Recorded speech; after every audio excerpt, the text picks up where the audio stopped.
সকলকে জয় যিশু। ঈশ্বরের বাক্য প্রথম কোরিন্থীয় 15:58 হে আমার প্রিয় ভাতৃগণ, তোমরা সুস্থির হও, নিশ্চল হও, সর্বদা প্রভুর কার্যে উপচিয়া পড়ো, কেননা তোমরা জানো যে প্রভুতে তোমাদের কার্য নিষ্ফল নয়।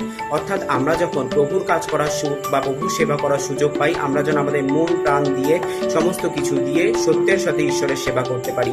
যখন আমরা বাইবেল পাঠ করার সুযোগ পাই, প্রার্থনা করার সুযোগ পাই, বা কোনো অসুস্থর জন্য প্রার্থনা করার, বা আমরা যখন মণ্ডলীতে যাওয়ার সুযোগ পাই, আমরা যেন আমাদের নিজেদের শখের জন্য তা থেকে বৃথা বা তা ব্যর্থ না করি, সেটাকে আমরা যেন অপচয় না করি, আমরা যেন সেই সুযোগটাকে কাজে লাগাতে পারি, আমরা যেন প্রভুর সাথে যুক্ত থাকতে পারি।